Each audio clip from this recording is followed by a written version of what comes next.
De nuevo estamos esta noche con todos ustedes hoy en Zona Cero, hoy compartiendo nuestro tiempo con Domingo Ruiz Alberto, que es el portavoz de la Ejecutiva de Alternativa Independiente de Progresistas, de AIPRO, y miembro fundador del Partido Independiente, el cual, como recogíamos al principio de esta entrevista, ha sido actualidad durante los últimos días a raíz de, por ahora, el intento de formalizar un nuevo partido en la provincia de Cádiz o una nueva plataforma política con el nombre de Ciudadanos de Cádiz o Ciudadanos de Cádiz, que recoge distintas sensibilidades y por lo pronto a 4 partidos independientes de la provincia.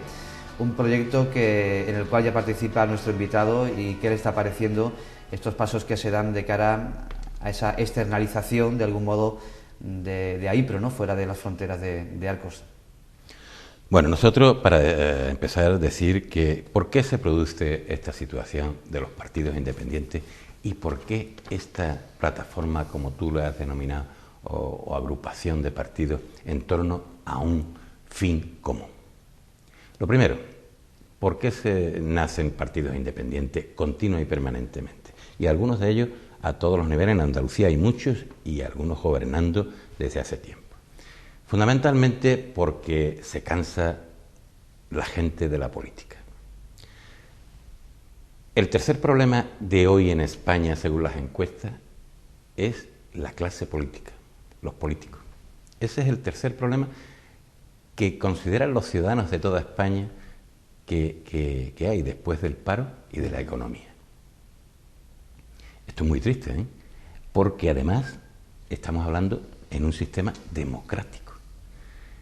Y si los representantes de esa democracia, los representantes del pueblo, el pueblo está cansado de ellos, está harto, es un peligro. Porque si no queremos democracia o no queremos a los políticos que representan al pueblo elegidos en listas cerradas, los que quieren los partidos, pues estamos hablando de otra cosa. Y si no es democracia, yo nada más que conozco otra cosa. Por lo tanto, esto es serio.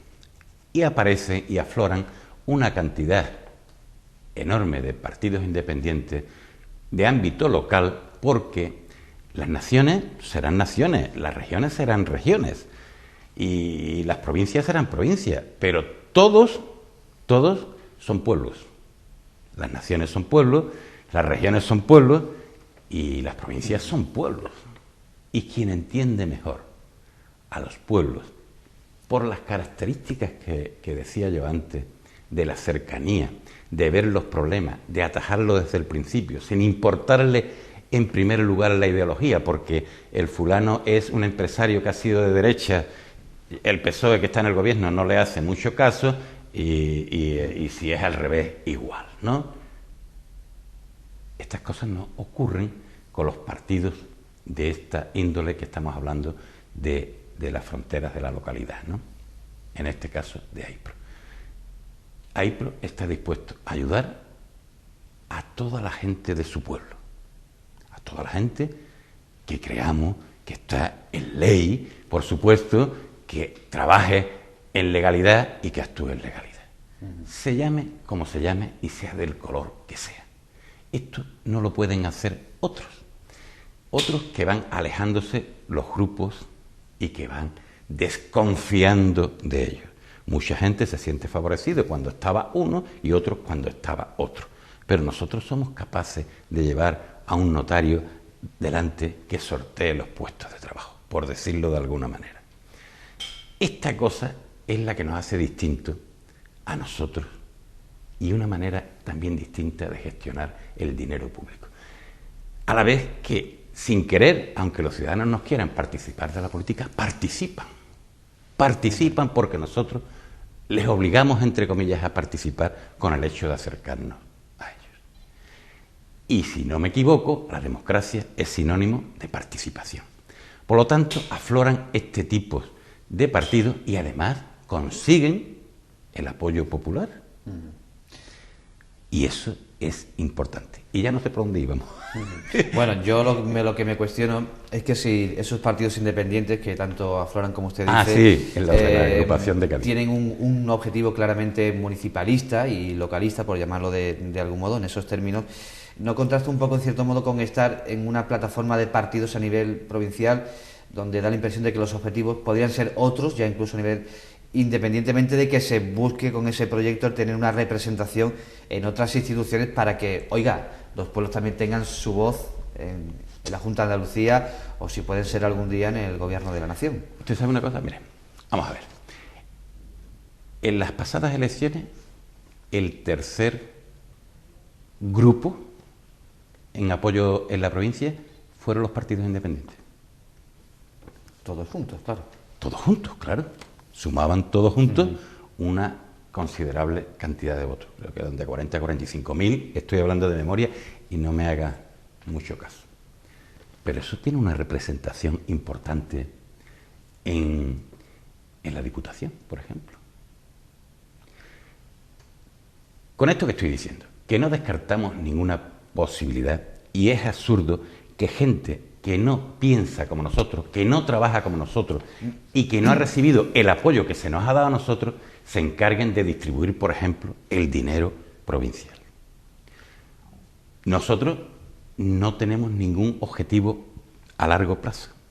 Todos los días lo que hemos hecho ahora con los partidos hermanos que nos hemos agrupado en torno a esa sigla que son Ciudadanos de Cádiz, vamos paso a paso. No tenemos prisa ninguna, no tenemos un objetivo de presentarnos a tal o cual elección. No. Primero hay que asentarse y conocernos mejor. Ya nos vemos que las estrategias son muy parecidas, que las organizaciones son muy parecidas, incluso las ideologías. Aunque en Sanlúcar los independientes sanlucaños gobiernen con el PSOE y nosotros aquí con el Partido Popular. Eso no importa, no importa. La ideología nuestra está basada en lo que hemos dicho antes, en el trabajo, en el servicio a la ciudadana, en el servicio público, entendiendo la política como servicio público, y en la cercanía a los ciudadanos. Eso es lo que nos une y por eso estamos agrupados. Como eso es fundamental para nuestro quehacer diario políticamente, pues lógicamente nos podemos agrupar. Y no descartamos además que la agrupación sea mayor, que esa plataforma sea mayor. Y por lo tanto no es descartable que aprovechemos esos votos cuando haya otras elecciones, si nos presentamos con esa plataforma, para implantar lo que son las políticas nuestras, que han recibido además el apoyo popular. Por lo tanto, no es descartable ninguna cosa, pero los objetivos paso a paso. Y desde luego,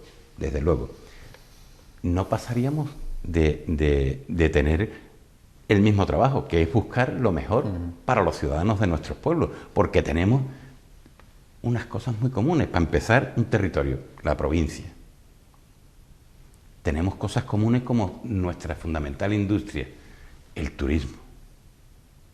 Podemos trabajar y aprender unos de otros, mucho, que se aprende mucho con esos contactos, porque hay siempre alguien que hace alguna cosa mejor de la que tú estás haciendo y se puede aprender. Por lo tanto, yo creo que es muy positiva esta agrupación de estos 4 partidos, que tenemos mucha ilusión por ella, que ya en febrero vamos a tener el primer, digamos, congreso, si se puede llamar eso pomposamente así, la primera reunión para desarrollar lo que es un decálogo que hemos planteado ya, que hemos elaborado, para desarrollarlo y manifestar nuestra opinión y en qué estamos conformes sobre temas más importantes que puedan ser que nos afecta a todos los ciudadanos de Arco y de esto, como es la educación, la sanidad, la religión o la justicia. Bueno, si nos da tiempo hablaremos también de esos aspectos de la vida de este país, pero usted lo acaba de nombrar y me ha llamado la atención. Lo ha dicho claramente, el tercer problema actualmente para los españoles es la clase política. Lógicamente, en primer lugar está el desempleo, la crisis también, y hasta hace poco, curiosamente, era, si no mal recuerdo, el problema del terrorismo, ¿verdad? Sí, pero cuando ese ya ha pasado. ETA estaba demasiado viva, diríamos. En ese sentido, hemos conocido estos últimos días el caso Bárcenas, los seres de la Junta de Andalucía, y si nos pusiéramos a diseñar un mapa de casos de corrupción en España, tendría demasiados puntos rojos, demasiados, tantos como que ya se nos empieza a llamar la atención desde la Unión Europea. ¿Cómo se contempla desde un pequeño partido independiente, desde un pequeño municipio, en una pequeña provincia, un problema tan grande como es el de la corrupción? Precisamente por eso salen y afloran este tipo de partidos, porque no es lógico que en una democracia ocurran las cosas que están ocurriendo en España a todos los niveles de partidos, que es muy gordo lo que está ocurriendo en España, tanto en la derecha como en la izquierda, como en el nacionalismo. Y la importancia que se le da, en este caso, al dinero público, es mínima. Y se le da mucha importancia a todo lo público en España, por los españoles, a la sanidad pública, a la educación pública, pero que todas esas cosas, y a los servicios públicos, pero que todas esas cosas están sustentadas por el dinero público. Y parece que eso tiene menos importancia, el dinero.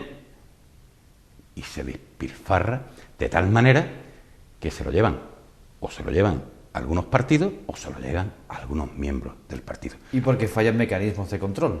Hombre, los mecanismos de control fallan todos, ¿no? Porque, ¿cómo se cuece cómo puedes pensar un ciudadano normal que un señor que es miembro de una ejecutiva, que es senador, que es miembro de un partido reconocido, autoridad política, pueda tener 22 millones de euros en unas cuentas en Suiza? ¿Cómo es posible que eso entre en la mente de un pueblo que está en el paro? Eso no entra. Pues la gente se aleja de ese tipo de gente. Pero ¿cómo se puede entender el pueblo llano y sencillo que se favorezcan con los ERE a algunos señores que están ligados a partidos de los que gobernamos? Esto no lo entiende nadie. O sea, ¿esto qué es?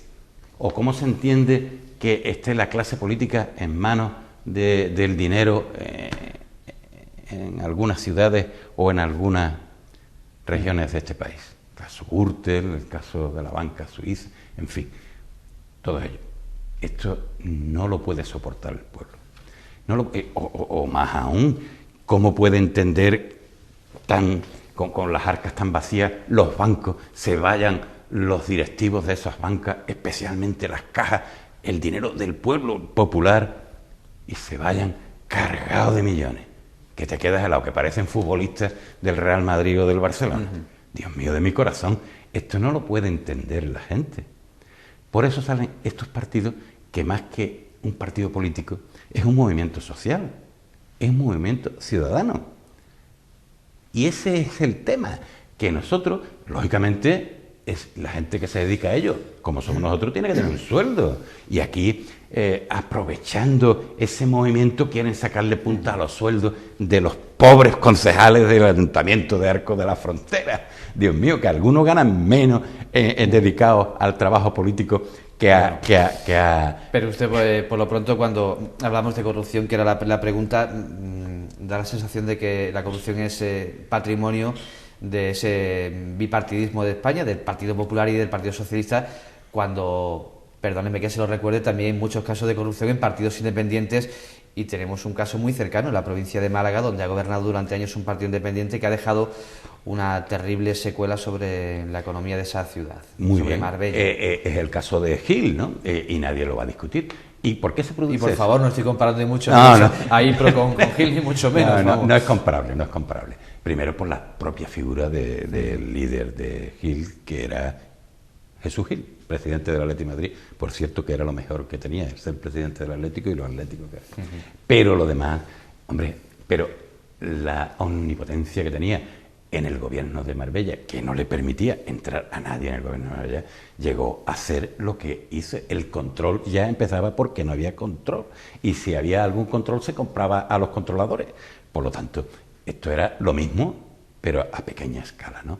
El Gil, además, cuando empezó a expandirse, fue cuando le pusieron la mano encima y de, cuidado tú, no, que tú... Pero Gil quiso abarcar un proyecto político en Andalucía. Y en cuanto empezó a salirse de los límites de la localidad, ya empezó el tema a fracasar. Por lo tanto, que la corrupción puede ocurrir al hombre, represente lo que represente. Pero es que la política tiene que ser como la mujer del César. No solamente tiene que ser honrada, sino que tiene que parecerlo. Y el que sea honrado y lo parezca aquí en España es una especie en extinción de la clase política. Una ley más dura todavía. Por supuesto. Tiene que haber una ley más dura y que de verdad se haga con los políticos lo mismo que se hace contigo o conmigo. Que si metemos la pata, nos procesa, pues nos procesa y nos llevan a la cárcel. De hecho, ya ha habido algunos acontecimientos de la cárcel de algunas personas que yo aprecio muchísimo y que han estado en la cárcel, ¿no? Y eso duele mucho. A lo mejor porque muchas veces cuando hablamos de corrupción estamos pensando en cuentas de Suiza o en Suiza, en cuentas millonarias, y muchas veces la corrupción no es eso. Se puede dar la corrupción, mucho tipo de corrupción. Justo el momento, perdón, en el que un político, un representante público deja de cumplir la ley o de... Pero si aquí mismo, si se favorecen los intereses de cualquier empresa a cambio de un sobre, pues eso no tiene que salir ni a Suiza ni siquiera de esto. Con dejarlo en el Banco Español tenemos bastante. Bueno, vamos a dejar aparcada de momento la corrupción. Yo supongo, Domingo, que Aipro es un espectador privilegiado muchas veces de las luchas políticas entre Partido Socialista y Partido Popular. Y estos días la palabra recorte está dentro del diccionario de la política actual. ¿Quién recorta más? ¿Quién recorta menos? Bueno, sea como sea, el que sale perdiendo al final es el ciudadano. Eso es lo único cierto. Pero los recortes se producen a todos los niveles. El otro día nos visitaba aquí en Arco, no sé quién es, pero un representante importante a nivel provincial o a nivel nacional o a nivel autonómico, no sé, del Partido Popular, que decía que hay que ver los recortes que hacía Griñán. Ana Mestre. Ana Mestre, pues Ana Mestre. Llega aquí a Arco y empieza a exponer públicamente los recortes que tiene Griñán, que son muy importantes y que afectan a los ciudadanos andaluces, a los ciudadanos de Arco. Contra réplica, los recortes de Rajoy. Hoy o ayer se produjo una conferencia del PSOE aquí en Arco con los recortes en pensiones, que es el único partido, no sé cuántos aquí. Y todo es verdad. Al final, el que lo padece es el ciudadano de Arco, el ciudadano andaluz. ¿Pero qué ocurre? Es verdad que ha habido recortes en los presupuestos, pero también ha habido presupuestos. Y los presupuestos se pueden poner los dineros donde a uno cree que lo hace mejor para su gobernado, ¿no? Para su gente, para sus ciudadanos a los que gobiernan. Y ahí es donde yo particularmente difiero. Hay algunas partidas que no tienen sentido. Y si uno piensa que es en educación o en sanidad o en servicios públicos donde, pues vamos a dejar esos tres grandes temas públicos bien cubiertos y vamos a ir restando del resto. Pero eso no ocurre. Yo sé que a usted no le gusta hablar del pasado, ni yo le prometo que no vamos a hablar más del pasado en esta entrevista, ni vamos a hablar ya de otros asuntos de la política nacional. Volviendo a Arcos de la Frontera, ¿cómo pasa el tiempo y falta poco más de 2 años para las próximas elecciones municipales? Es muy prematuro hablar en elecciones y ya lo dice el gobierno municipal del Partido Popular y Aipro. Pero ¿de qué va a depender que Aipro renueve esa importante presencia en el Pleno, esos 7 concejales como mínimo, dentro de esos 2 años y medio aproximadamente? ¿De qué va a depender? Vamos, hay un lema en la política en general que dice que el poder desgasta, ¿no? También hay quien dice que lo que desgasta es la oposición. 4 años para gobernar sería muy poco tiempo, vamos. La verdad es que sí. Teniendo en cuenta la situación económica que vive el país, de la que nos exenta Arco de la Frontera, nosotros lo que tenemos que trasladar a la población de Arco para mantener nuestro estatus político y el apoyo de la gente, de los ciudadanos de Arco, es lo que nos ha llevado ahí. Es lo mismo todos los días, y no me cansaré de decirlo. Trabajo, humildad, trabajo transparente, humildad en el desarrollo del trabajo y cercanía con los ciudadanos. Esas son el ADN de AIPRO, y eso es lo que tiene que mantener AIPRO. Si le ha llegado hasta ahí, pues en el gobierno exactamente igual. Se puede hacer mucho más fácil desde la oposición, porque en la oposición eres mucho más atrevido, lógicamente. Luego viene la realidad. Cuando gobierna, que los límites te los marca el dinero, y por muchas cosas que tú tengas que hacer, si no hay dinero, oye, tú podrás pensar mucho en tu programa y lo que tú quieras. Luego viene la realidad, ¿no? Que también las cuentas dicen mucho. Te encuentras algunas cosas, como ha ocurrido aquí en Arcos, que no te las esperabas, y que no solamente no ha llegado el dinero, sino que ha habido que devolver dinero del que había. Por lo tanto, es que es muy grave la situación económica de Arcos. Pero la gente tiene que haber dinamismo político, tiene que haber trabajo todos los días, porque la gente está todos los días y necesita un gobierno. Y como necesita un gobierno, lo tiene que tener desde AIPRO con las características que hemos dicho. Eso nos va a permitir que la gente siga confiando en nosotros. Si lo que nos hacemos es lo que estoy criticando, alejarnos de él, como hacen otros muchos, pues lógicamente nos va a pasar factura. Gobernar con humildad, eso dicho sí parece fácil, pero debe ser muy complicado, ¿no? Lo digo porque cuando se está en el gobierno, en el poder, en definitiva, se adoptan hábitos que muchas veces están por encima del ciudadano, se toman decisiones sin tener en cuenta la opinión de otras partes, y muchas veces, casi sin darse cuenta, se actúa con algo de prepotencia, ¿no? Yo me parece que sí, pero no va a ser el caso de AIPRO. Lo digo de verdad. Desde las posibilidades que tiene la ejecutiva de AIPRO, no va a permitir que ocurran esas cosas. No. De hecho, se ha dicho en alguna ocasión, un alcalde ha perdido porque, y valga la redundancia, ha perdido la calle. Exactamente. Nosotros, de hecho, por las tardes se puede hacer política, porque a la mañana se hace política, pero institucional, permanentemente. Pero por la tarde se está haciendo política de calle, ¿eh? Nosotros, los concejales nuestros, trabajan en la calle y conocen los problemas de primera mano. Yo a eso le llamo trabajar con humildad, acercarse al que tiene un problema y tratar de resolvérselo. Esto es el día a día de AIPRO. Lo demás, las cenas importantes, las corbatas y los acontecimientos sociales, a AIPRO le importan un pepino, hablando claro y rápido. Yo le voy a pedir... y la distancia esa que marca y la prepotencia en las declaraciones, yo todavía no he oído, a lo mejor ocurre dentro de esto, pero no he visto ninguna altanería nunca, ninguna declaración pública de los miembros de AIPRO. Yo le quería pedir en esta entrevista algunas palabras también para su compañero Pedro Mayo, que estos días abandona el equipo de gobierno, renuncia a su acta de concejal, dando paso a otro compañero de la lista electoral de AIPRO. Es un hombre que, a pesar de que ha gobernado durante 15 meses en este nuevo proyecto político de Partido Popular y AIPRO, ha dejado su particular huella, ¿no?, también en la delegación que ha dirigido, la de Medio Ambiente. ¿Cuál es su sentimiento hacia su compañero Pedro Mayo en este momento en el que deja la política municipal, y lo dejamos claro por cuestiones personales, estrictamente personales? Yo, el primer sentimiento es de respeto absoluto a su decisión y a su política, además. Lo más genuino que tiene AIPRO es Pedro Mayo. Es un trabajador como la copa de un pino. Un hombre que se ha entregado a su delegación como pocos se pueden entregar.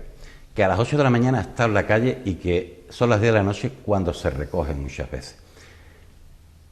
Y un hombre que además tiene un alto sentido común, que es otra de las características fundamentales que hay que aplicar en política, el sentido común. Y tiene mucho sentido común. El hecho de haber trabajado, de haber estado fuera y de haber sido un trabajador toda su vida, le ha dado una potencialidad que no tiene mucha gente. Una cercanía hacia los ciudadanos. Y es que lleva dentro las políticas que defiende AIPRO. Es un hombre reconocido por su mascota y porque decía, ahí viene el de AIPRO. O sea, este es el que nos representa. Pero hay que tener un respeto a la edad, a la salud y a los cosas personales que se viven en la familia todos los días. Y su decisión, por lo tanto, es del máximo respeto desde AIPRO, seguro. Pues yo le agradezco enormemente hoy a Domingo Ruiz Albertos que haya estado con nosotros en Zona Cero, intentando analizar algunos asuntos de la actualidad, tanto de Arcos como del contexto nacional, que no nos faltan asuntos y seguro que muchos se nos han quedado en el tintero, pero ha sido un verdadero placer. Seguro, para mí sí que ha sido un placer y un honor estar aquí contigo. Incluso haber tocado algún tema personal, por ejemplo, preguntarle cómo va ese huerto en el que trabaja en sus ratos libres. Bueno, ese huerto lo llevamos a media con otro compañero que es Ramón Manseño, y muy contento. Bueno, pues con ese deseo de que dé buenos frutos, tanto en la política como en su huerto particular, le despido. Muchas gracias. Gracias. Y a todos ustedes les emplazamos a una nueva cita, ya será el próximo viernes, habrá nuevo invitado aquí en Zona Cero en Sierra Visión. Hasta entonces, que pasen un buen fin de semana. Adiós.